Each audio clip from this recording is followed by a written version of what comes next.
বিসমিল্লাহির রহমানির রহিম। বইয়ের নাম চরিত্র গঠনের মৌলিক উপাদান। রচনায় নঈম সিদ্দিকী, অনুবাদ আব্দুল মান্নান তালিব, প্রকাশনায় আইসিএস পাবলিকেশন, ঢাকা। প্রকাশকের কথা। ইসলামী সমাজ বিপ্লবের লক্ষ্যে পরিচালিত আন্দোলনে কর্মীদের চরিত্রই মুখ্য হাতিয়ার। সেই শানিত হাতিয়ার অর্জনের উপায়সমূহ সংক্ষিপ্ত অথচ সুন্দরভাবে আলোচিত হয়েছে এই বইটিতে। যারা ইসলামকে একটা জীবন ব্যবস্থা হিসেবে জীবনের সর্বস্তরে প্রতিষ্ঠিত করতে চায়, তাদের মধ্যকার প্রবল আগ্রহই আমাদেরকে বইটি পুনঃপ্রকাশে উৎসাহ দিয়ে যাচ্ছে বারবার। বইটি পড়ে তারা এর আলোকে চরিত্র গঠন করুক, এটাই আমাদের একান্ত কামনা। লেখক পরিচিতি। নঈম সিদ্দিকী উপমহাদেশের ইসলামী আন্দোলনের একজন প্রথম সারির নেতা। ২০ শতকের প্রথমার্ধে ব্রিটিশ শাসিত ভারতীয় উপমহাদেশে ইসলামী রাষ্ট্র প্রতিষ্ঠার অঙ্গীকার নিয়ে আল্লামা সৈয়দ আবুল আলা মওদুদীর আহ্বানে সর্বপ্রথম মুষ্টিমেয় যে কয়জন মুজাহিদ এগিয়ে আসেন এবং তাদের সার্বিক যোগ্যতা, সামর্থ্য ও প্রচেষ্টা ইসলামী আন্দোলনের বুনিয়াদ রচনায় নিয়োজিত করেন, নঈম সিদ্দিকী তাঁদের অন্যতম। আল্লামা সৈয়দ আবুল আলা মওদুদী প্রতিষ্ঠিত মাসিক তর্জমানুল কোরআন সম্পর্কে নিঃসন্দেহে বলা যায়, হিমালয়ান উপমহাদেশে ২০ শতকের ইসলাম ও ইসলামী আন্দোলনের ইতিহাস রচনার ক্ষেত্রে এর অবদান সর্বাগ্রে উল্লেখযোগ্য। সৈয়দ আবুল আলা মওদুদীর জীবদ্দশায় এবং তার ইন্তেকালের পরও দীর্ঘকাল নঈম সিদ্দিকী এ আন্তর্জাতিক পত্রিকাটির সম্পাদনায় নিয়োজিত থাকেন এবং অত্যন্ত যোগ্যতার সাথে নিজ দায়িত্ব পালন করেন। উপমহাদেশে ইসলামী আন্দোলনের সূচনার পর এখানে সামাজিক, রাজনৈতিক, অর্থনৈতিক, সাহিত্য, সংস্কৃতি ইত্যাদি বিভিন্ন অঙ্গনে যে বিভিন্ন প্রকার পরিবর্তন সূচিত হয় তা সার্বিকভাবে উল্লেখযোগ্য। বিশেষ করে সাহিত্য অঙ্গনে এ সময় মার্ক্সবাদী ভাবধারার অনুপ্রবেশ ঘটেছিল ব্যাপকভাবে। উর্দু, হিন্দি, বাংলা ইত্যাদি বড় বড় ভাষাগুলোর সাহিত্য অঙ্গন মার্ক্সবাদী সাহিত্যিকদের ধর্মবিদ্বেষ ও শ্রেণী সংগ্রামে উচ্চকিত হয়ে উঠেছিল। তারা তাদের সাহিত্যের নাম দিয়েছিল প্রগতিবাদী সাহিত্য। সেক্ষেত্রে ৪০-এর দশকেই নঈম সিদ্দিকীর কবিতায় ও গল্পে ধ্বনিত হয় সাহিত্যে প্রগতিবাদের নামে সার্বিক নৈরাজ্যের বিরুদ্ধে ইসলামের মানবিক নৈতিকতাবাদ। এ সময় উর্দু কবিতায় ও তথা সাহিত্যে তিনি ইসলামের জিহাদি ও আন্দোলনমুখী চরিত্রের একটি জোয়ার সৃষ্টি করেন। তার সাথে একদল কবি ও সাহিত্যিক এগিয়ে এসে এ ধারাকে পরিপুষ্ট করেন। তাদের এ ধারা ইসলামী আদব তথা ইসলামী সাহিত্য নামে অভিহিত হয়। এ ধারার পৃষ্ঠপোষকতা করে নঈম সিদ্দিকীর প্রতিষ্ঠিত মাসিক পত্রিকা চেরাগে রাহ। তিনি সুদীর্ঘকাল এ পত্রিকাটি সম্পাদনা করেন। নঈম সিদ্দিকী একাধারে কবি, ঔপন্যাসিক, গল্পকার, প্রাবন্ধিক, গবেষক। তবে পরবর্তীকালে ইসলামী মননশীল ও গবেষণামূলক প্রবন্ধ সাহিত্য রচনায় তিনি আত্মনিয়োগ করেন। এ পর্যায়ে মহানবী সাল্লাল্লাহু আলাইহি ওয়াসাল্লামের সিরাতের ওপর লেখা তার মুহসিনে ইনসানিয়াত নামক বিশাল সিরাত গ্রন্থটি বিপুল জনপ্রিয়তা অর্জন করে। এতে নবী সাল্লাল্লাহু আলাইহি ওয়াসাল্লামের সমগ্র জীবন ও কর্মকাণ্ডের আন্দোলন মুখরতা এবং অন্যায়ের বিরুদ্ধে ন্যায়ের ও বাতিলের বিরুদ্ধে সত্যের সংগ্রামকে তিনি বিপুলভাবে উচ্চারিত করেন।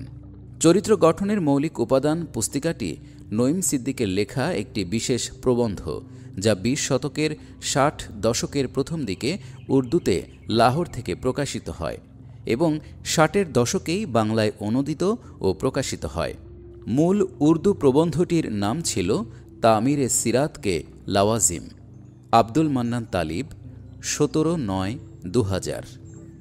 পৃষ্ঠা ৭। চরিত্র গঠনের মৌলিক উপাদান। মানুষের তৎপরতা যত বৃদ্ধি পায়, যত অধিক গুরুত্ব অর্জন করে, সেখানে শয়তানের হস্তক্ষেপও ততই ব্যাপকতর হতে থাকে। এদিক দিয়ে বর্তমান যুগ উল্লেখযোগ্য বৈশিষ্ট্যের অধিকারী। এ যুগে একদিকে পাশ্চাত্যের বস্তুবাদী ও স্বার্থপূজারী সভ্যতা আমাদের জাতির নৈতিক পতনকে চরম পর্যায়ে উপনীত করেছে, অন্যদিকে চলছে সমাজতন্ত্রের নাস্তিক্যবাদী চিন্তার হামলা। এ হামলা আমাদের জাতির মৌলিক ঈমান আকিদার মধ্যে সন্দেহ সংশয় সৃষ্টি করেছে। এর ফলে ইসলামের সাথে জাতির গভীর প্রেম প্রীতিময় সম্পর্কের ভিত্তি নড়ে উঠেছে। বিপর্যয় ও অনিষ্টকারিতার সিপাহসালার শয়তান বলেছিল, আমি হামলা করার জন্য এদের অর্থাৎ মানবজাতির সামনে থেকে আসব, পেছন থেকে আসব, ডান দিক থেকে আসব, বাম দিক থেকে আসব। এ অবস্থায় আমাদের অনেক কল্যাণকামী বন্ধু দুনিয়ার ঝামেলা থেকে সরে এসে সংসারের একান্তে বসে কেবল নিজের মুসলমানিত্বটুকু বজায় রাখার জন্য প্রচেষ্টা চালাবার উপদেশ দান করে থাকেন। অবশ্য এ অবস্থার মধ্যে অবস্থান করা মামুলি ব্যাপার নয়।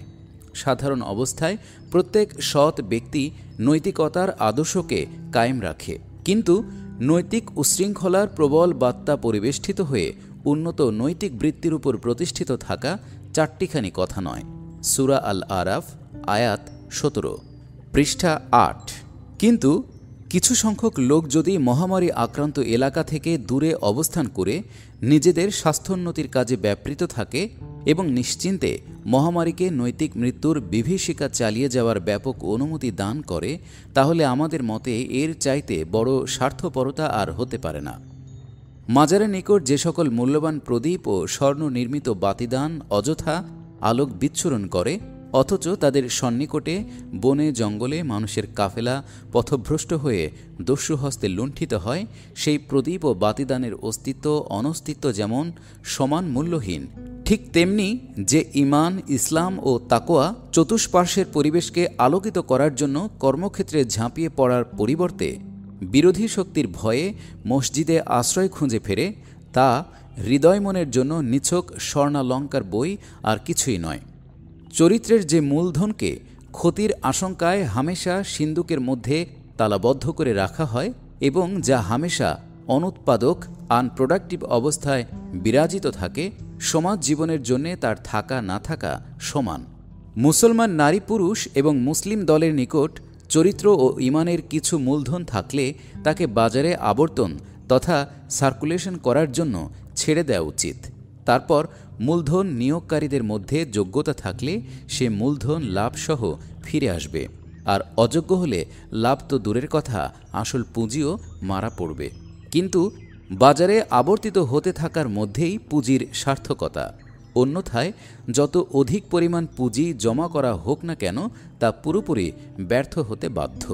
ইসলামী আন্দোলনের কর্মীগণ যখন তাদের চরিত্র ও ঈমানের ন্যূনতম পুঁজি এ পথে নিয়োগ করার সিদ্ধান্ত গ্রহণ করেছেন, তখন একে কেবল ক্ষতির হাত থেকে বাঁচাবার জন্যই নয়, বরং দেশ ও জাতির এবং আমাদের নিজেদেরকেও এ থেকে অধিকতর মুনাফা অর্জনের জন্য যাবতীয় ব্যবস্থা গ্রহণ করতে হবে।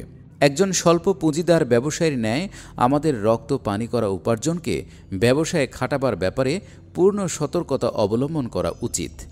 এর পরিচালনা ও দেখাশোনার জন্য যাবতীয় উপায়ও অবলম্বন করা কর্তব্য। মহামারী আক্রান্ত এলাকায় জনগণের সেবা করার জন্য আমাদের নিজেদের স্বার্থ রক্ষার সম্ভাব্য সকল ব্যবস্থা করা প্রয়োজন। পৃষ্ঠা 9, আল্লাহর সাথে যথাযথ সম্পর্ক। আল্লাহর সাথে সম্পর্ক স্থাপনই হচ্ছে এ কঠিন পরীক্ষা ক্ষেত্রে আমাদের প্রথম ও প্রধান প্রয়োজন। এ সম্পর্ক তার প্রত্যাশিত সর্বনিম্নমানের নিচে নেমে আসলে আমাদের সমস্ত প্রচেষ্টা ও তৎপরতা দুনিয়াদারির রঙে রঙিন হয়ে উঠবে এবং শয়তানের জন্য আমাদের হৃদয় মনের সমস্ত দুয়ার খুলে যেতে পারে। অতঃপর গুনাহের সৈন্যদের বিবেকের দুর্গাভ্যন্তরে প্রবেশের পথে আর কোনো বাধা থাকে না। আল্লাহর সাথে সম্পর্ককে প্রতিষ্ঠিত রাখার এবং তাকে ভবিষ্যৎ বিভিন্ন পর্যায়ের প্রয়োজন অনুযায়ী তরক্কি দেবার জন্য কমপক্ষে নিম্নলিখিত বিষয়সমূহের প্রতি অধিক দৃষ্টিদান অপরিহার্য। 1. আল্লাহর অসীম অনুগ্রহে আমাদের আন্দোলনের সাথে ঘনিষ্ঠভাবে জড়িত কোনো কর্মী মৌলিক ইবাদতসমূহ পরিত্যাগ করেননি। কিন্তু কেবল ইবাদত অনুষ্ঠানই যথেষ্ট নয়, বরং এ ব্যাপারে পূর্ণ নিয়মানুবর্তিতা এবং এই সঙ্গে আল্লাহর ভয়ে ভীত হবার ও তার সম্মুখে নত ও বিনম্র হবার গুণাবলীও সৃষ্টি হওয়া উচিত। এ ব্যাপারে আমরা এখনও কাঙ্ক্ষিত মানের সবচাইতে নিচে অবস্থান করছি। এটা এমন একটি দুর্বলতা যে এর উপস্থিতিতে যদি আমরা বড় বড় সংগ্রামে ঝাঁপিয়ে পড়ি, বলা বাহুল্য যে জীবন সংগ্রাম থেকে আমরা আলাদা থাকতে পারি না, তাহলে আমাদেরকে মারাত্মক ক্ষতির সম্মুখীন হতে হবে। আল্লাহ তাআলা নামাজ, রোজা, হজ ও জাকাত অনুষ্ঠানের জন্য যে সকল বিধিবিধান দান করেছেন এবং এগুলোর মাধ্যমে যে সকল অবস্থা সৃষ্টির প্রত্যাশা করেন, কুরআন ও হাদিসের সাহায্যে আমাদের সহযোগীদের সেগুলো অবগত হওয়া, অতঃপর সেসব যথাযথভাবে সম্পাদনের ব্যবস্থা করা উচিত। বিশেষ করে নামাজ আদায়ের ব্যাপারে সময়ের প্রতি কঠোর দৃষ্টি রাখা প্রয়োজন। জামাতের সাথে নামাজ আদায়ের লোভ যদি উত্তরোত্তর বৃদ্ধি না হয়, তাহলে নামাজে আল্লাহ ভীতি, নতি ও বিনম্র ভাব সৃষ্টি হওয়া কঠিন। এ কথাও মনে রাখা দরকার যে ইবাদতের সাথে সাথে আত্মবিচারে অভ্যস্ত না হলে ইবাদতের মধ্যে প্রাণ সঞ্চার সম্ভব নয়। আত্মবিচারের অনুপস্থিতিতে ইবাদতের বাইরের কাঠামো যতই পূর্ণাঙ্গ হোক না কেন, তা অন্তঃসার শূন্যই থেকে যায়। পৃষ্ঠা 10। 2. আল্লাহর সাথে সম্পর্কের বিকাশ ও পরিপুষ্টি সাধনের জন্য কুরআন ও হাদিস সরাসরি অধ্যয়ন করা উচিত। কুরআন ও হাদিসে আল্লাহ ও তার রাসূল সাল্লাল্লাহু আলাইহি ওয়াসাল্লাম বর্ণিত শিক্ষার উপর যে দলের সমগ্র প্রচেষ্টা তৎপরতা নির্ভরশীল, সে দলের কর্মীগণ যদি প্রত্যহ ঈমান ও জ্ঞানের ওই উৎসদয়ে অবগাহন করার চেষ্টা না করেন, তাহলে যে কোনো মুহূর্তে তাদের বিপথে পরিচালিত হবার সম্ভাবনা আছে। আধুনিক যুগের জনপ্রিয় জাহিলিয়াত সমূহের যে সকল অন্ধকার গলিপথ আমাদের অতিক্রম করতে হবে এবং সাহিত্য শিল্পজ্ঞানের অস্ত্রে সজ্জিত হয়ে বিপদসংকুল বনপথে যে সকল দস্যু দলের বুজ্জ ভেদ করে আমাদের অগ্রসর হতে হবে, তার পরিপ্রেক্ষিতে একথা নিঃসন্দেহে বলা যায় যে দ্বীনি শিক্ষা ও জ্ঞানের প্রদীপ হাতে না নিয়ে আত্মবিশ্বাসের সাথে এক ফার্লং পথও অতিক্রম করা সম্ভবপর নয়। যে আদর্শ ও মতবাদ প্রতিষ্ঠার জন্য আমরা প্রচেষ্টারত, তার তাৎপর্য ও দাবিসমূহ সরাসরি তার আসল উৎস থেকে জানবার জন্য আমাদেরকে কিছু সময়, অন্তত আধা ঘন্টা বা 15-20 মিনিট ব্যয় করা উচিত। খুব বেশি সম্ভব না হলেও প্রত্যহ যদি মাত্র একটি আয়াত ও একটি হাদিস পাঠ করি, তার অর্থ পুরোপুরি অনুধাবন করে বাস্তব জীবনে তাকে কার্যকরী করতে প্রয়াস পাই, তাহলে ইনশাআল্লাহ হকের এই ঔষধগুলো পরিমাণের স্বল্পতা সত্ত্বেও তাদের ধারাবাহিকতার কারণে আমাদেরকে আদর্শ বিরোধী পরিবেশের বিষ বাষ্প থেকে রক্ষা করবে। যে সকল বইপত্র কোরআন হাদিস বোঝার ব্যাপারে সাহায্য করে, বিশেষ করে ইসলামী আন্দোলনের বইপত্রগুলো নিয়মিতভাবে অধ্যয়ন করা উচিত।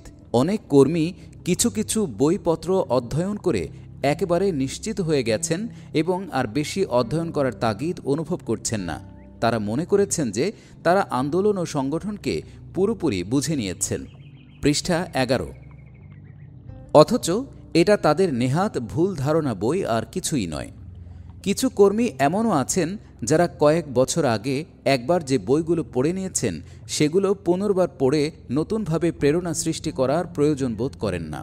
অথচ সমস্ত বইপত্র পড়া এবং বারবার পড়া অত্যন্ত জরুরি। 3. আল্লাহর সাথে সম্পর্ককে সুদৃঢ় করার উদ্দেশ্যে নফল ইবাদতের উপর যথাসম্ভব গুরুত্বারোপ করা প্রতিটি যুগের ইসলামী আন্দোলনের কর্মীদের জন্য অপরিহার্য বিবেচিত হয়ে এসেছে।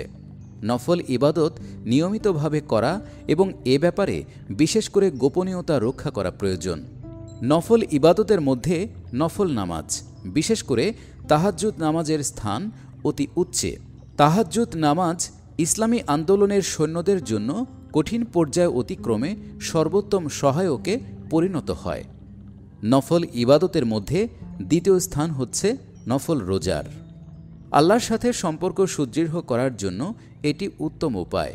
মাসে 3 দিন রোজা রাখা সুন্নত, বরং 1 যুগ রোজা রাখার সমান। এছাড়াও হাদিসে বিশেষ বিশেষ দিবসে রোজা রাখাকে পছন্দনীয় বলে উল্লেখ করা হয়েছে। মোটামুটিভাবে এ ব্যাপারে নরম নীতি অবলম্বিত হয়েছে। প্রতি 10 দিনে বা প্রতি মাসে 1 দিন নফল রোজা রাখা যেতে পারে। নফল ইবাদতের মধ্যে আল্লাহর পথে অর্থ ব্যয় করার প্রেরণায় উদ্বুদ্ধ হয়ে নিজের উপার্জন তথা অর্থের একটি অংশ দিন প্রতিষ্ঠার কাজে নিয়োগ করার জন্য পৃথক করে রাখতে অভ্যস্ত হতে হবে।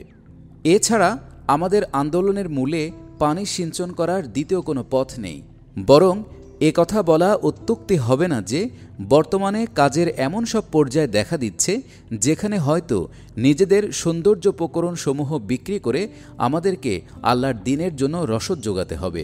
আমরা জানি আমাদের বন্ধুদের অধিকাংশই গরিব, মুষ্টিমেয় কয়েকজন মধ্যবিত্ত শ্রেণীর এবং পার্থিব স্বার্থ থেকে দূরে অবস্থানকারী।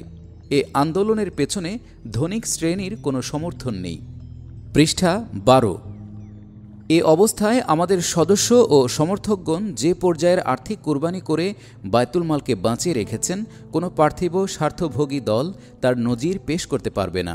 কিন্তু আল্লাহ জানেন, নবী সাল্লাল্লাহু আলাইহি ওয়াসাল্লামের সাহাবাগণ আল্লাহর পথে অর্থ ব্যয় করার যে নজির উপস্থাপন করেছেন, আমাদের এ আর্থিক কুরবানি তার তুলনায় এখনও অনেক নিম্নমানের।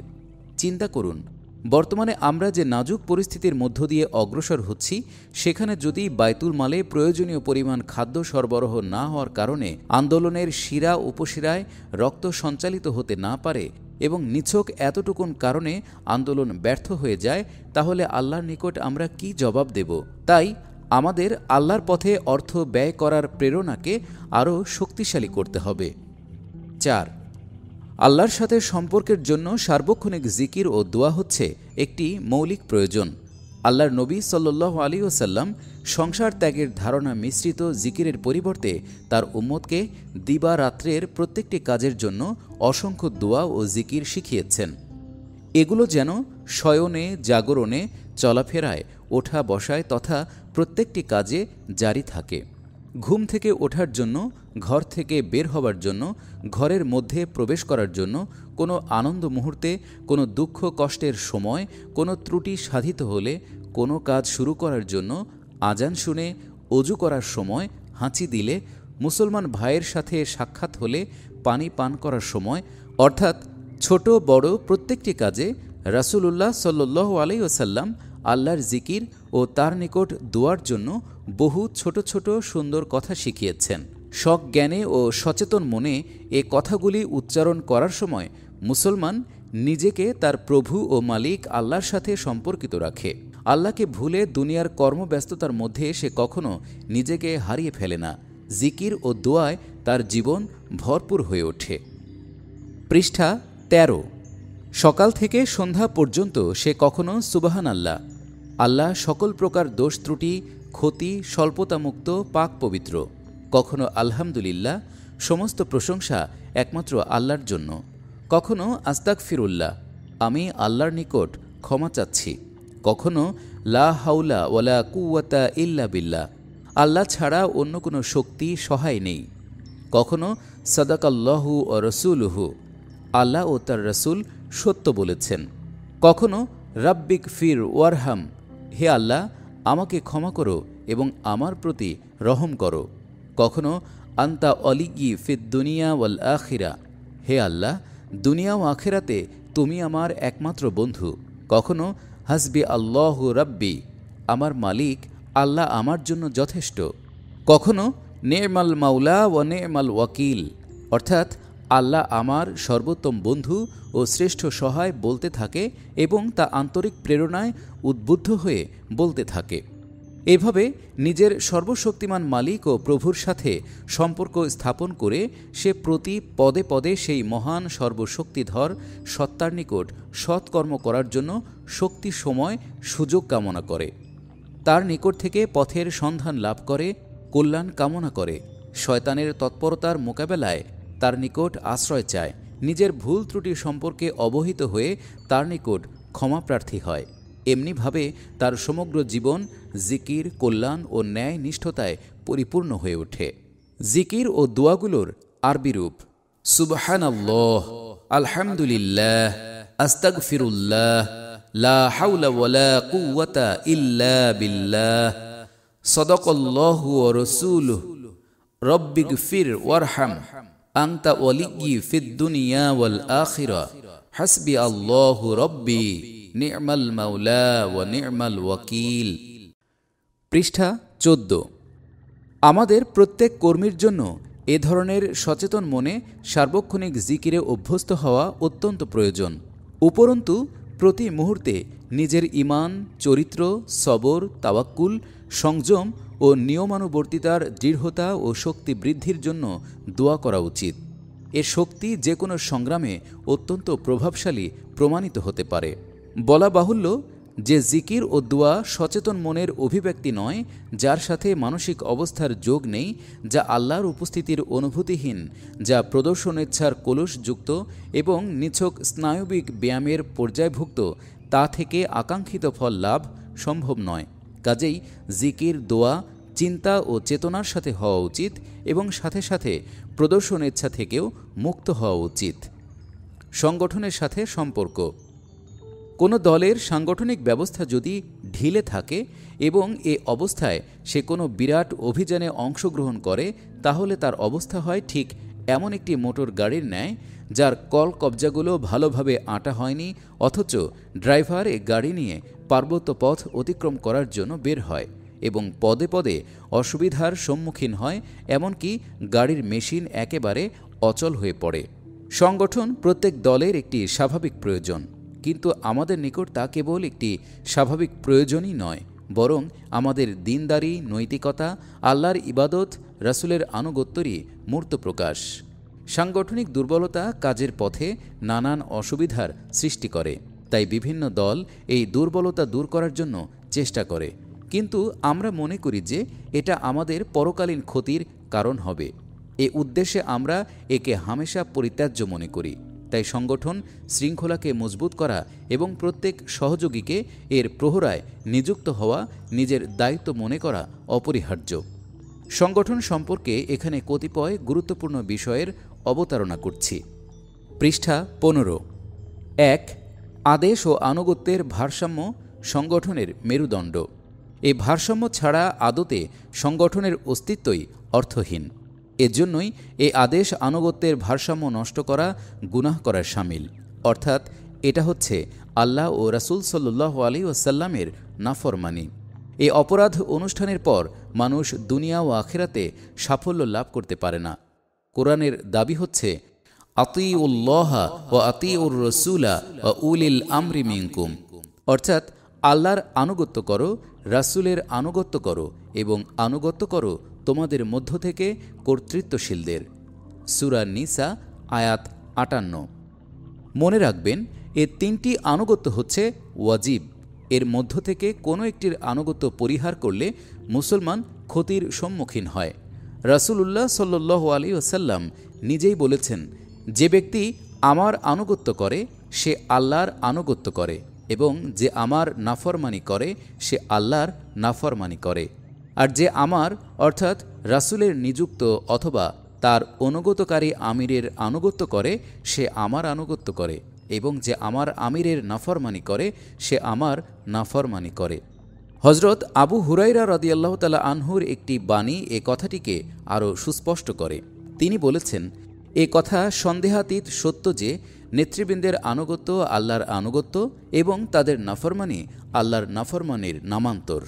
এই প্রসঙ্গে হাদিসের পুস্তকসমূহে চূড়ান্ত নির্দেশ সম্বলিত অসংখ্য হাদিস বর্ণিত হয়েছে। এ হাদিসগুলোর বক্তব্য হচ্ছে এই যে, ইসলামী রাষ্ট্র পরিচালনা বা দিন প্রতিষ্ঠার সংগ্রামের জন্য ইসলামী আইন ও সংবিধানের ভিত্তিতে প্রতিষ্ঠিত সংগঠনের যে সকল লোককে ইসলামী নেতৃত্বের বিশিষ্ট গুণাবলীর পরিপ্রেক্ষিতে উন্নত মানের এলেম ও তাকওয়ার অধিকারী হবার কারণে নেতৃত্বের পদে নির্বাচন করা হয়, সৎ কর্মসমূহে তাদের আনুগত্য করা শরীয়তের অত্যধিক গুরুত্বপূর্ণ ফরজ ও ওয়াজিবসমূহের অন্তর্ভুক্ত। পৃষ্ঠা 16। এজন্য রাসূলুল্লাহ সাল্লাল্লাহু আলাইহি ওয়াসাল্লাম দ্ব্যর্থহীন কণ্ঠে ঘোষণা করেছেন যে, নাক কাটা হাবশিকেও যদি নেতৃত্বের পদে সমাসীন করা হয়, তাহলে তার চেহারা সুরত, তার বংশ গোত্রগত মর্যাদা, তার আচার ব্যবহার, রীতিনীতি, তার রুচি, অনুভূতি ও আবেগ যতই পৃথক ও বিশিষ্ট হোক না কেন, এবং এজন্য তা কোনো ব্যক্তির নিকট চরম অপ্রিয় হলেও তার পূর্ণ আনুগত্য অপরিহার্য। রাসূলুল্লাহ সাল্লাল্লাহু আলাইহি ওয়াসাল্লাম এ কথাও বলেছেন যে, আমিরের আনুগত্যের এই দাবিকে যারা অস্বীকার করবে তারা বিপুল তাকওয়ার অধিকারী হলেও আখিরাতে তাদের সাফল্যের কোনো সম্ভাবনা নেই। তিনি বলেছেন, যে ব্যক্তি আমিরের আনুগত্য থেকে মুখ ফিরিয়ে নেবে সে কিয়ামতের দিন আল্লাহর সাথে এমন অবস্থায় সাক্ষাৎ করবে যখন নিজেকে ন্যায়সঙ্গত প্রমাণ করার জন্য তার নিকট কোনো দলিল প্রমাণ থাকবে না। এই সংক্ষিপ্ত আলোচনা থেকে এ কথা আন্দাজ করা যেতে পারে যে ইসলামী দল ও সংগঠনের পরিচালক ও নেতৃবৃন্দ সাধারণ দুনিয়াপরস্ত রাজনৈতিক দলসমূহের সভাপতি, সহসভাপতি ও তাদের উপদেষ্টাগণের সমপর্যায়ভুক্ত নন, বরং এখানে পরিচালকবৃন্দ ও কেন্দ্রীয় কার্যকরী পরিষদের সদস্যগণ একটি বিশেষ দ্বীনী শরীয়ত ভিত্তিক মর্যাদার অধিকারী হন। তাদের অধিকার ও কর্তব্যসমূহ সাময়িক সুযোগ সুবিধার ভিত্তিতে নয়, বরং দ্বীন ও শরীয়তের ভিত্তিতে নির্ধারিত হয়। এ কারণে তাদের আনুগত্যের ব্যাপারটি ঠিক সাধারণ রাজনৈতিক দলসমূহের নেতৃবৃন্দের আনুগত্যের সমপর্যায়ভুক্ত নয়।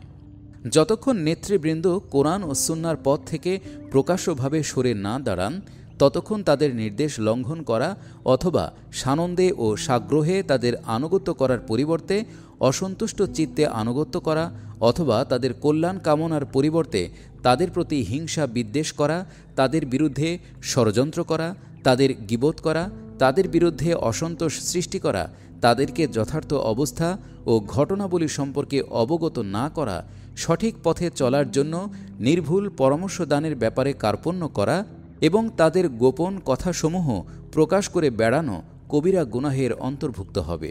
এগুলো এমন পর্যায়ের কবিরা গুনাহ যে এগুলোর কারণে ইবাদত বন্দিগি, অনুষ্ঠান ও সাধারণ চরিত্র সংশোধন সত্ত্বেও মানুষের আখেরাত বিনষ্ট হতে পারে। এই ভয়াবহ অবস্থা মানুষকে মুনাফিকের পর্যায়ে নামিয়ে দিতে পারে।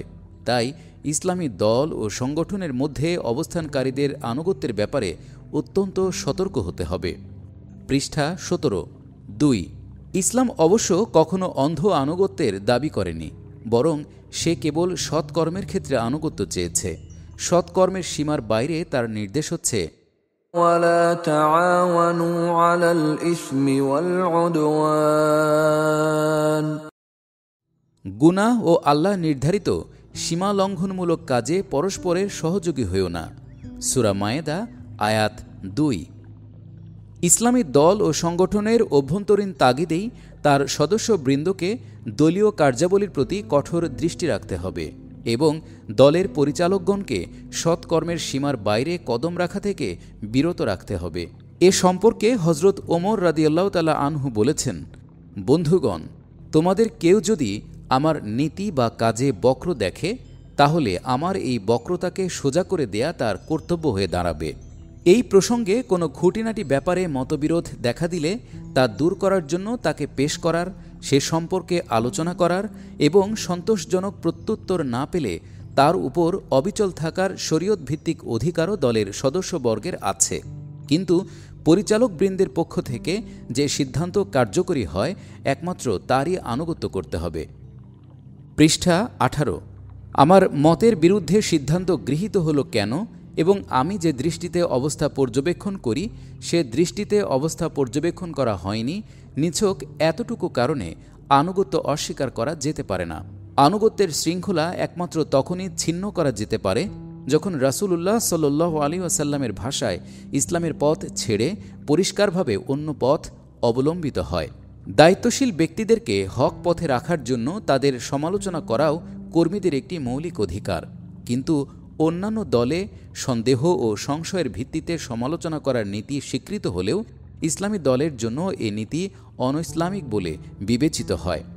ইসলামী দলের সমালোচনা হয় সুধারণার ভিত্তিতে। এখানে আপত্তি ও অভিযোগের পরিবর্তে কল্যাণকামিতা ও সৎ পরামর্শের সুর ধ্বনিত হয়। ইসলামী জামাতের সাথে সমালোচনায় কেবল এমন পদ্ধতিই খাপ খেতে পারে যেখানে সমালোচকের মনে কোনো প্রকার তিক্ত ভাব থাকে না এবং শ্রোতার মনেও সমালোচনা বিরক্তি উৎপাদন করে না, যেখানে সমালোচনার সাথে কোনো প্রতিশোধ স্পৃহা শামিল থাকে না এবং যেখানে নিজের কথাকে স্বীকার করিয়ে নেবার জিদের প্রভাব থাকে না এবং সমালোচনা গ্রহণ না করার ফলে সমালোচক দুঃখিত বা বিরক্ত হয় না। উপরন্তু ইসলামী দলের সমালোচনা হয় মুখোমুখি, সামনাসামনি, পেছনে গিয়ে বা অন্তরালে থেকে কারুর সমালোচনা হয় না। পেছনে কিছু বললে তা সমালোচনা নয়, গীবত হয়।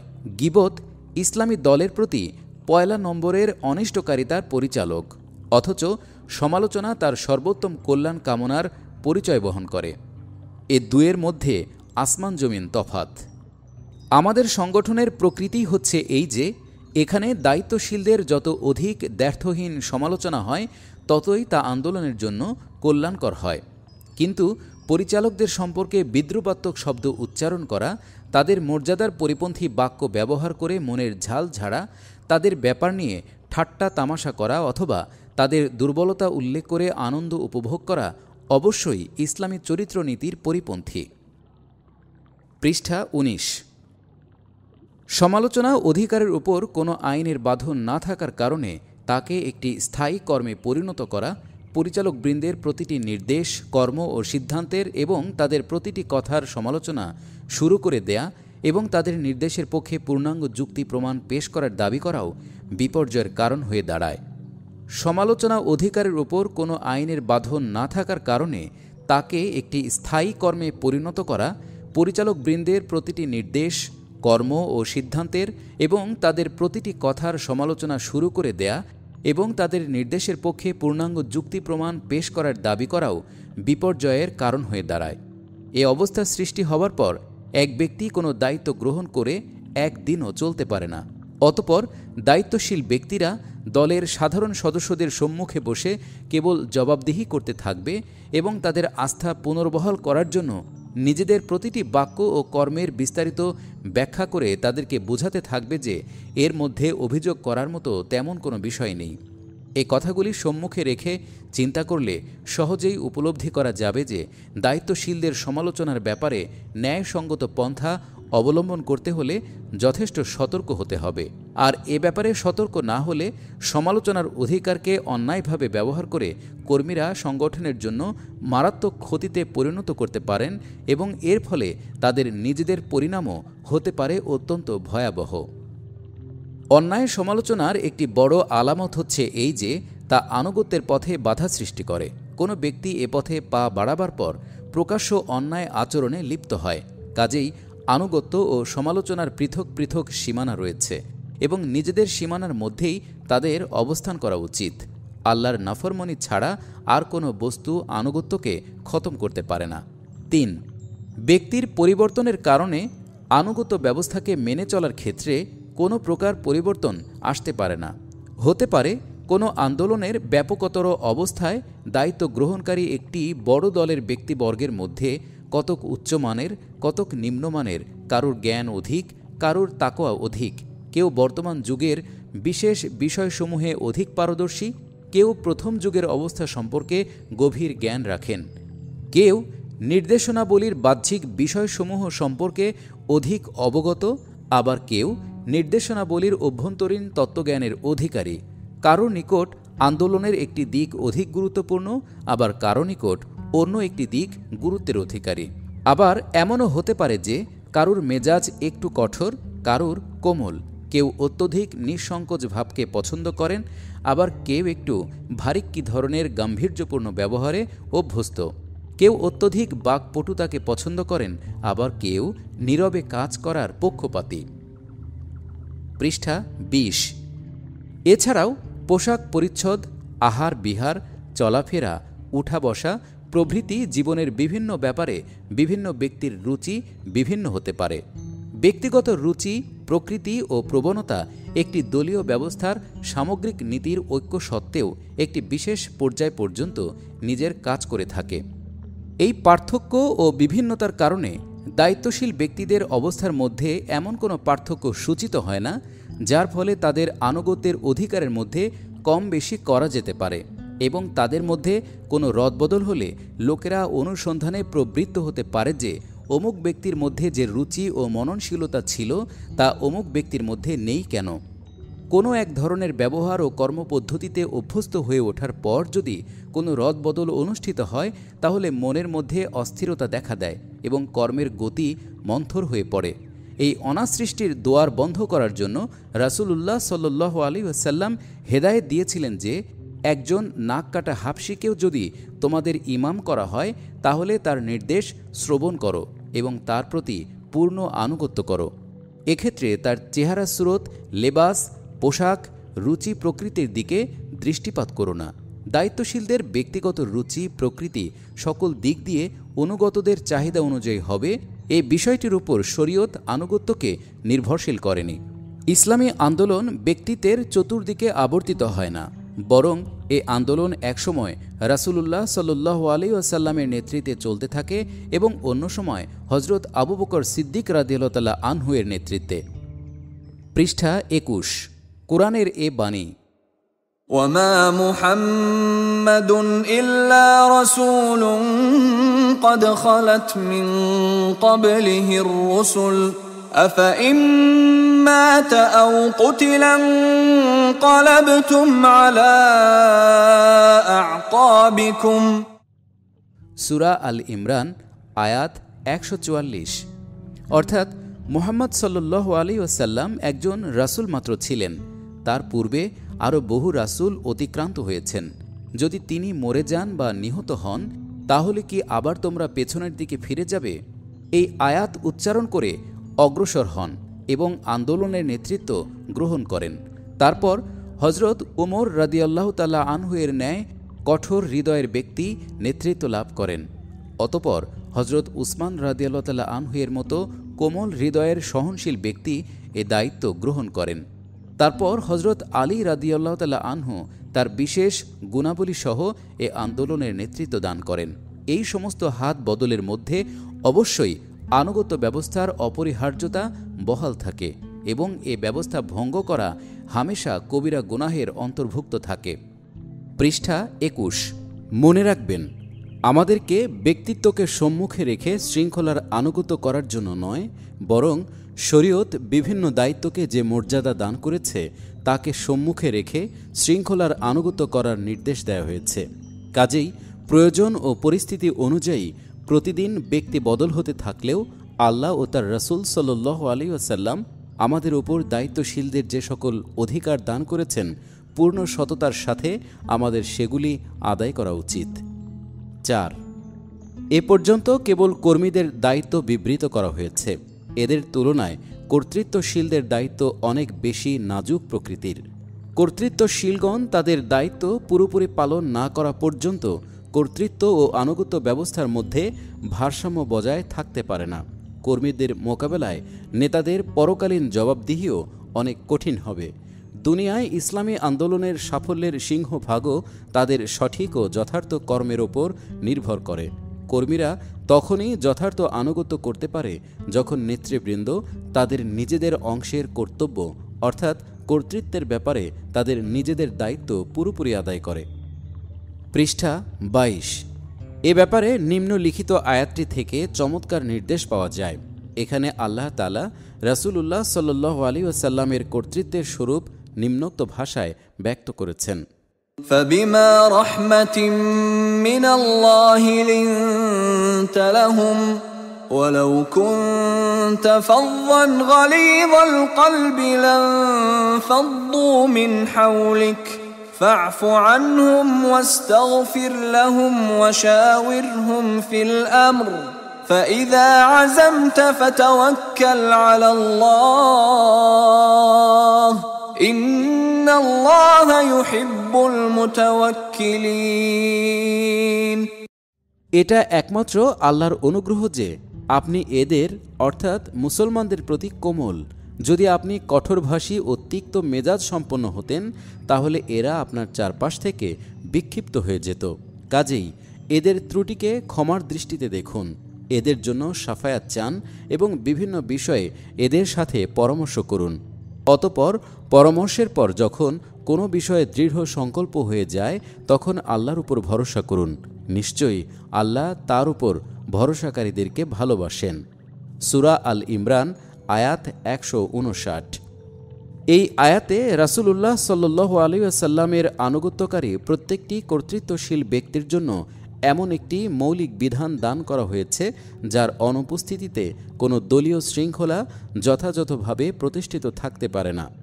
সংগঠনের অন্তর্ভুক্ত প্রত্যেকটি ব্যক্তিকে এই আয়াতের আলোকে যে সমস্ত বিষয়ের অনুগত থাকা উচিত এবং যে বিষয়কে সম্মুখে রেখে নিজের স্বভাব চরিত্র মেজাজ গড়ে তোলা উচিত তা নিম্নে বর্ণিত হল। ক। ব্যক্তি যেন কোনো প্রকার বড় ছোট উঁচু নিচু ভেদাভেদ অনুভব না করে। এ পরিবেশ যেখানে নেই সেখানে কর্তৃত্বশীল ও অনুগতদের মধ্যে মানসিক আন্তরিক ও বৈঠকি ব্যবধান সৃষ্টি হয় এবং সহযোগিতার প্রাণশক্তি দুর্বল হয়ে পড়ে। এই মহাসত্যটিকে আল্লামা ইকবাল তার কবিতায় এভাবে বর্ণনা করেছেন: কাফেলার সারি হতে বিচ্ছিন্ন হলো কেউ, সংশয়িত হলো কেউ হারেমের প্রতি, কেননা ব্যবহার প্রীতিপূর্ণ নয় আমাদের কাফেলা সালারের। সংশ্লিষ্ট আয়াতটি এই প্রীতিপূর্ণ ব্যবহারই দাবি করে। পৃষ্ঠা 23। এই প্রীতিপূর্ণ ব্যবহারের অর্থ এই নয় যে দায়িত্বশীল ব্যক্তি কোনো ব্যাপারে কঠোর হবেন না, কোনো ভুল ত্রুটির জন্য কৈফিয়ত চাইবেন না, কোনো অন্যায় কাজে বাধা দিতে পারবেন না, উপরন্তু প্রত্যেকটি কর্মীর তোষামত করে ফিরবেন। বরং পরিস্থিতি ও পরিবেশ অনুযায়ী কোথাও কঠোর নীতি অবলম্বন করার প্রয়োজন হলে সেখানে তা না করলে আন্দোলনের জন্য ক্ষতিকর হবে। আদর্শ, উদ্দেশ্য ও শৃঙ্খলার খাতিরে দায়িত্বশীলদেরকে কখনো সহযোগীদের সাথে আদেশের সুরে কথা বলতে হয়, কাজ আদায় করতে হয়, কিন্তু সে আদেশে থাকবে স্নেহপ্রীতির প্রাণ প্রবাহ। তার বাইরের কঠোরতা নেহাত একটা খোলস বই আর কিছুই নয়। খ, দায়িত্বশীলগণ সকল সহযোগীর উঠা বসা, চাল চলন, আচার ব্যবহার, হাব ভাব প্রভৃতি গভীরভাবে নিরীক্ষণ করার সুযোগ পান। কাজেই তাদের অনেক দোষ ত্রুটি, দুর্বলতা, গলদ তাদের সম্মুখে থাকে।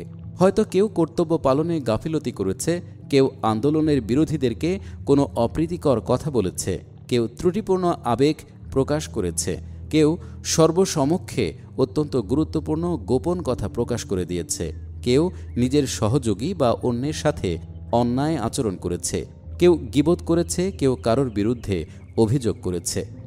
পৃষ্ঠা 24। এ সমস্ত বিষয় সামনে থাকার কারণে মানুষের মনে কুধারণা, তিক্ততা ও বিরক্তি সৃষ্টি না হয়ে পারে না। এ ধরনের দুর্বলতা দেখে ধীরে ধীরে দায়িত্বশীল ব্যক্তিদের মন বিশেষ বিশেষ ব্যক্তিদের সম্পর্কে এবং নিজেদের সমগ্র দলটি সম্পর্কেও তিক্ত হয়ে ওঠে। তখন কঠোর কিন্তু কর্কশ ব্যবহার ও কথাবার্তার মাধ্যমে এক ধরনের বিরক্তি ফুটে উঠতে থাকে। এর ফলে মন ভেঙে যায়, সন্দেহ সংশয়ের পরিধি বেড়ে যায় এবং কর্তৃত্ব ও আনুগত্যের বাঁধন ঢিলে হতে থাকে। পূর্বোল্লেখিত আয়াতটি এ ব্যাপারে সতর্কবাণী উচ্চারণ করে। এর মাধ্যমে কর্তৃত্বশীলদেরকে শিক্ষা দেওয়া হয়েছে, নিজের সহযোগীদের দুর্বলতাগুলি দেখো এবং সেগুলি মাফ করে দাও। এজন্য মনকে কলুষিত করো না এবং নিরাশ হও না, কারণ বিভিন্ন মানুষের মধ্যে বিভিন্ন প্রকার দুর্বলতা আছে। অনেক প্রচেষ্টা, মেহনতের পর ধীরে ধীরে এগুলি দূরীভূত হয়। কেবল তাদেরকে মাফ করে দেয়াই যথেষ্ট নয়, বরং স্নেহপ্রীতির তাগিদে অনুপস্থিতিতে তাদের জন্য আল্লাহর কাছে মাগফিরাত চাইতে হবে। এটি হচ্ছে পারস্পরিক প্রীতির সম্পর্ক শক্তিশালী করার সর্বোত্তম উপায়। গ, আর বিভিন্ন বিষয়ে তাদের সাথে পরামর্শ করো।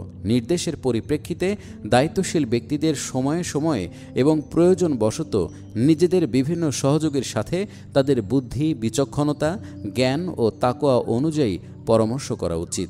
পরামর্শের মাধ্যমে পারস্পরিক আস্থা বৃদ্ধি পায়, সন্দেহ সংশয় দূরীভূত হয় এবং সিদ্ধান্তকে কার্যকর করা সহজ হয়। পরামর্শ করা অবশ্যই ফরজ। যে ব্যাপারে যে সহযোগী সঠিক পরামর্শ দেওয়ার যোগ্যতা রাখে সে ব্যাপারে তার সাথে পরামর্শ করাই হচ্ছে আল্লাহর নির্দেশ।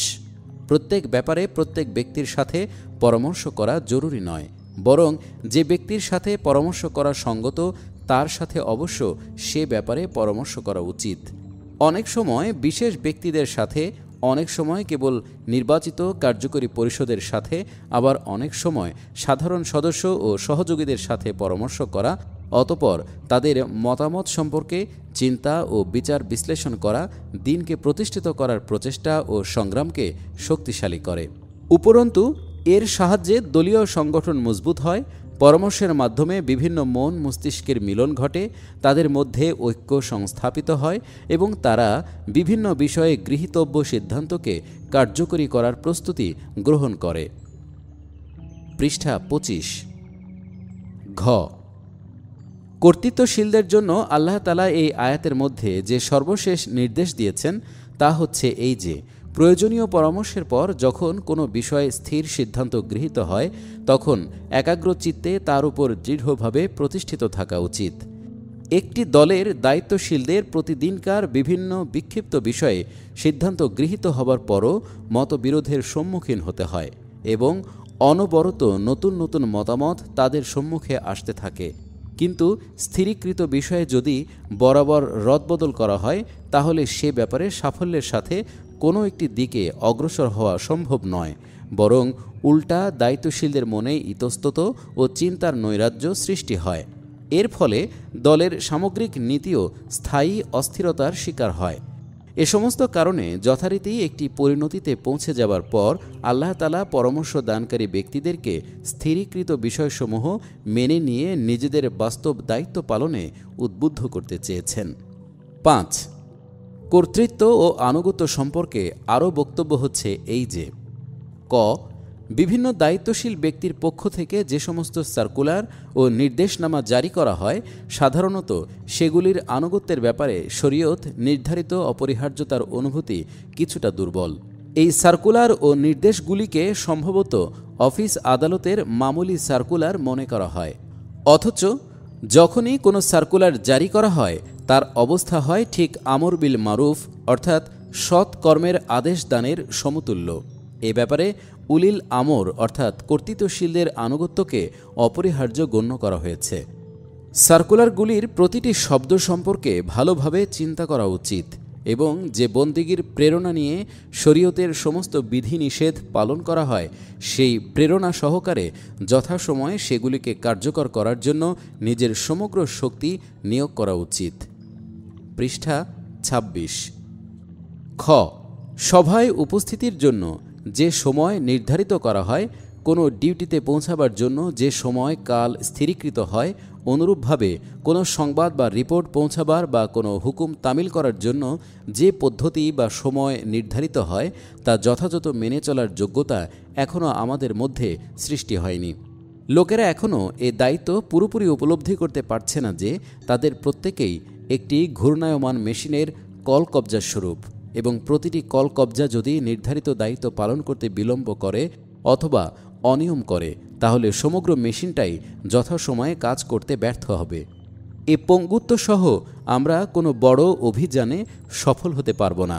কাজেই আমাদের প্রত্যেকেরই সংগঠন মেশিনের কল কবজার ন্যায় যথানিয়মে কাজ করার জন্য নিজেদেরকে তৈরি করা উচিত। গ. কর্তৃত্ব ও শৃঙ্খলা ব্যবস্থার আনুগত্যে ত্রুটি বিচ্যুতি যে একটি গুনাহের শামিল উপরের আলোচনায় একথা সুস্পষ্ট করার চেষ্টা করা হয়েছে। এজন্য সর্বশক্তিমান আল্লাহর কাছে আমাদেরকে জবাবদিহি করতে হবে। কিন্তু মনে হয় এ ধরনের ত্রুটি সম্পর্কে কৈফিয়ত তলব করলে সহযোগীরা কিছুটা লজ্জিত হয় ঠিকই, তবে এজন্য তাদের মধ্যে সাধারণভাবে যে ধরনের গুনাহের অনুভূতি সৃষ্টি হওয়া দরকার তা হয় না। দলীয় শৃঙ্খলার আনুগত্যে ত্রুটি করা, মিথ্যা বলা, কাউকে গালি দেয়া, ওয়াদা ভঙ্গ করা, কারোর অধিকার আত্মসাৎ করা, চুরি করা, গীবত করা, মিথ্যা সাক্ষী দেয়া এবং এ ধরনের অন্যান্য বড় অপরাধের চাইতে কম পর্যায়ের নয়।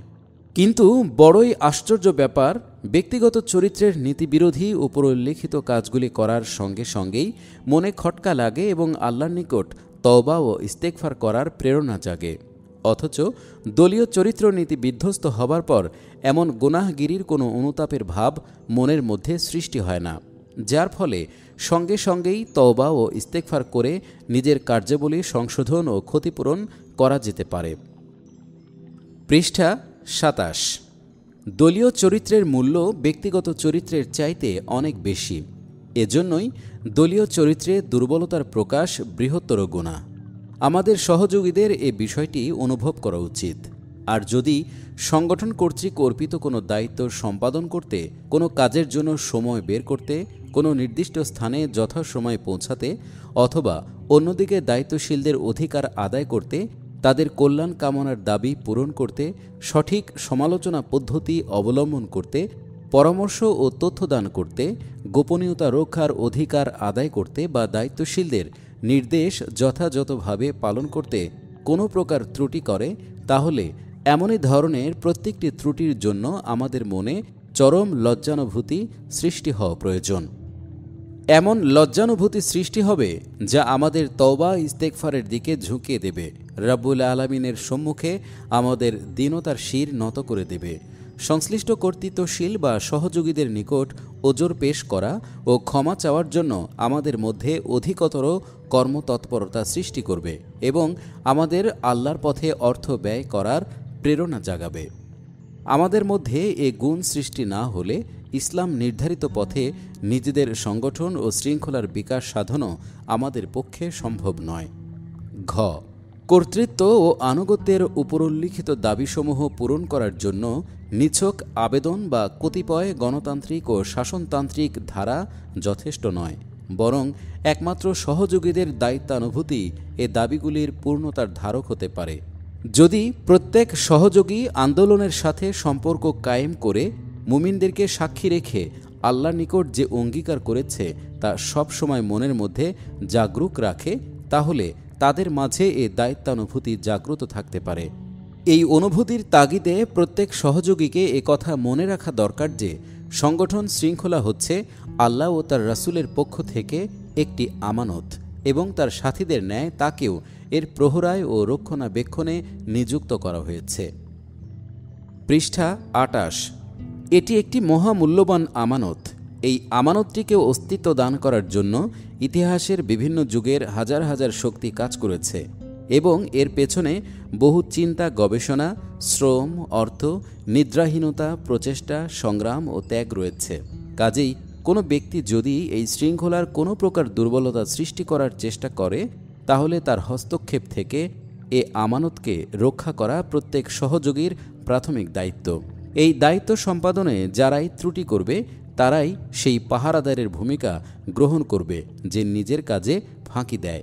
কাজেই সহযোগীদের উচিত এমন এক পরিবেশ সৃষ্টি করা এবং এমন একটি ঐতিহ্য সৃষ্টি করার জন্য অবিশ্রাম প্রচেষ্টা চালানো, যার ফলে শৃঙ্খলার ওপর প্রভাব বিস্তারকারী কোনো ক্ষতিকর বস্তু মাথা উঁচু করতে না পারে। আর কোনো অপ্রীতিকর বস্তু মাথা উঁচু করলেও যেখানে মাথা উঁচু করবে সেখানেই যেন তাকে ভালোভাবে দাবিয়ে দেয়া যায়। একমাত্র এ পদ্ধতিতেই কর্তৃত্বশালী ও আনুগত্যকারীরা স্ব স্ব স্থানে অবস্থান করে কোরআন ও সুন্নাহর দাবি অনুযায়ী অগ্রসর হতে পারে। সহযোগীদের সাথে সম্পর্ক। যে সমষ্টিগত পরিবেশে ব্যক্তিদের পারস্পরিক সম্পর্ক যথার্থ নৈতিক ভিত্তিতে প্রতিষ্ঠিত হয়, একমাত্র সেখানেই ইসলামের চাহিদা অনুযায়ী কর্তৃত্ব ও আনুগত্য যথাযথভাবে প্রবর্তিত হতে পারে। এই নৈতিক ভিত্তিগুলিকে আল্লাহ তার রাসূল সাল্লাল্লাহু আলাইহি ওয়াসাল্লাম দ্বারা যথাযথভাবে নির্ধারণ করেছেন। বিশেষ করে সূরা হুজুরাতে এই গুরুত্বপূর্ণ নীতিগুলি সংক্ষেপে বিবৃত করা হয়েছে। ইসলামী সমাজ ও ইসলামী আন্দোলনের কর্মীদের এগুলির সম্মুখে রাখা প্রয়োজন। এইখানে আমি সংক্ষেপে এর উল্লেখ করছি। পৃষ্ঠা ২৯। ১. সমাজ জীবনকে ত্রুটিশূন্য রাখার জন্য প্রথম নির্দেশ হচ্ছে ইয়া আইয়ুহাল্লাযীনা আমানু ইন জাআকুম ফাসিকুন বিনাবাইন فتبينوا أن تصيبوا قوما بجهالة فتصبحوا على ما فعلتم نادمين। হে ঈমানদারগণ, যদি কোনো ফাসেক ব্যক্তি তোমাদের নিকট কোনো খবর নিয়ে আসে, তাহলে সে সম্পর্কে চিন্তা গ্রহণের পূর্বে অনুসন্ধান করো, যাতে করে তোমরা অজ্ঞাতে বিক্ষুব্ধ হয়ে কোনো দলের উপর আক্রমণ না করো এবং পরে এজন্য পস্তাতে না হয়। সূরা হুজুরাত আয়াত ৬। কোনো খবর বা বিবরণ শোনার পর সঙ্গে সঙ্গেই সে সম্পর্কে সিদ্ধান্ত গ্রহণ করা অনেক সময় মানুষকে ভুল পথে পরিচালিত করে। এই ধরনের ভুলের কারণে পরে লজ্জিত হতে হয়। এ নির্দেশটি অত্যন্ত ব্যাপক। ইসলামী সমাজের সদস্যদের এর উপর দৃঢ়ভাবে প্রতিষ্ঠিত থাকা উচিত। ফাসেকদের প্রদত্ত খবরে পরস্পরের সম্পর্কে তড়িৎ সিদ্ধান্ত গ্রহণ করা উচিত নয়। ২. দ্বিতীয় নির্দেশ হচ্ছে ইন্নামাল মুমিনুনা ইখওয়াতুন ফাআসলিহু বাইনা আখাওয়াইকুম। ঈমানদারেরা পরস্পর ভাই ভাই, কাজেই নিজের ভাইদের মধ্যে সদ্ভাব প্রতিষ্ঠিত করো। সূরা হুজুরাত আয়াত ১০। এ নির্দেশটির উদ্দেশ্য অত্যন্ত পরিষ্কার। মুসলিম সমাজের সদস্যদের মধ্যে মানবিক দুর্বলতার কারণে যদি কখনো মনোমালিন্য, ঝগড়া বিবাদ দেখা দেয়, তাহলে ফিতনাকে আরও ফুলিয়ে ফাঁপিয়ে বড় করা অন্য ভাইদের কাজ নয়, বরং তাদের কাজ হচ্ছে সন্দেহ সংশয় দূর করা, বিবদমান পক্ষদ্বয়কে নিকটতর করা এবং উত্তেজনা প্রশমিত করার জন্য চেষ্টা চালানো, যার ফলে ভ্রাতৃত্বের সম্পর্ক পুনর্বহাল হতে পারে। কেননা এই ভ্রাতৃত্ব ছাড়া ইসলামী দলের শৃঙ্খলা কোনো দিন মজবুত হতে পারে না। পৃষ্ঠা ৩০। ৩। তৃতীয় নির্দেশ হচ্ছে, يا أيها الذين آمنوا لا يسخر قوم من قوم عسى أن يكونوا خيرا منهم ولا نساء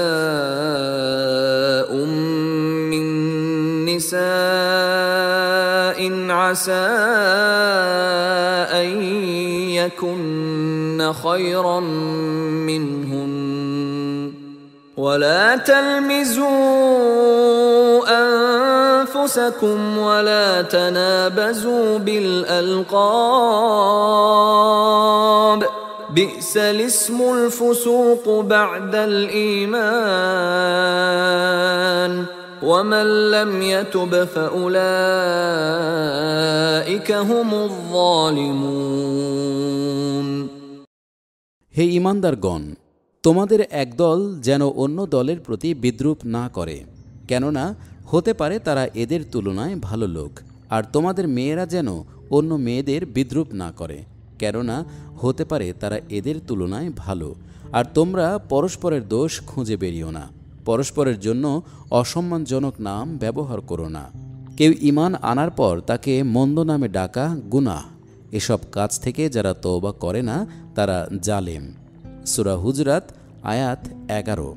এই নির্দেশের মাধ্যমে বিদ্রূপ করা, পরস্পরের দোষ খুঁজে বেড়ানো এবং অসম্মানজনক নাম ব্যবহার করা থেকে মুসলমানকে বিরত রাখা হয়েছে এবং এজন্য সতর্কবাণী শোনানো হয়েছে যে যারা এ অভ্যাস পরিত্যাগ করবে না তারা সৎ মুমিনদের দলভুক্ত হবে না, বরং হবে জালেমদের দলভুক্ত। এ দোষগুলি সমাজ দেহে ঘুণ ধরিয়ে দেয়। এই ছোট দোষগুলি মনে ভাঙন ধরায়।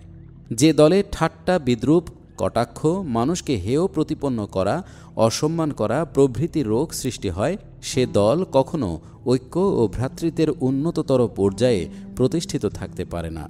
আমাদের প্রত্যেক কর্মীর এই রোগসমূহ থেকে মুক্ত থাকার জন্য চেষ্টা করা উচিত। পৃষ্ঠা ৩১। ৪। চতুর্থ নির্দেশ হচ্ছে, ইয়া আইয়ুহাল্লাযীনা আমানু ইজতানিবু কাসীরাম মিনায-যন্নি ইন্না বা'দায-যন্নি ইসম ولا تجسسوا ولا يغتب بعضكم بعضا أيحب أحدكم أن يأكل لحم أخيه ميتا فكرهتموه واتقوا الله إن الله تواب رحيم। হে ঈমানদারগণ, খুব বেশি কুধারণা পোষণ থেকে বিরত থাকো, কেননা অনেক কুধারণা গুনাহের নামান্তর। অন্যের অবস্থা জানবার জন্য গোয়েন্দাগিরি করো না এবং কারোর গীবত করো না। তোমাদের কেউ কি নিজের মৃত ভাইয়ের গোশত খাওয়া পছন্দ করবে? না, তা করবে না, বরং তোমরা তা ঘৃণা করো। আল্লাহকে ভয় করো, নিশ্চয়ই আল্লাহ তওবা কবুলকারী ও দয়াময়। সূরা হুজরাত আয়াত 12। এই আয়াতটির প্রথম দাবি হচ্ছে যে মুসলিম দলের সদস্যদের পরস্পরের সম্পর্কে কুধারণা করা যাবে না। মনের মাটিতে সন্দেহ সংশয়ের বীজ বপন করা যাবে না। পরস্পরের বিরুদ্ধে দোষারোপ করা এবং এদিক ওদিক থেকে শুনে শুনে কারোর বিরুদ্ধে দোষের পাহাড় গড়ে তোলা যাবে না, কেননা প্রত্যেকটি ভিত্তিহীন সন্দেহ সংশয় ও দোষারোপ আসলে একটি গুনাহ। এর দ্বিতীয় দাবি হচ্ছে এই যে পরস্পরের গোপনীয়তা জানার জন্য গোয়েন্দাগিরি করা যাবে না। গোয়েন্দাগিরির অর্থ এই যে পরস্পরের দোষ খুঁজে বেড়ানো বা গোপন কথা জানার জন্য সর্বত্র ঢু মারা অথবা বিভিন্ন মজলিসের ভেতরের কথা জানার জন্য তৎপর থাকা। এগুলি অত্যন্ত দোষণীয় এবং শৃঙ্খলার জন্য ধ্বংসকর। পৃষ্ঠা 32।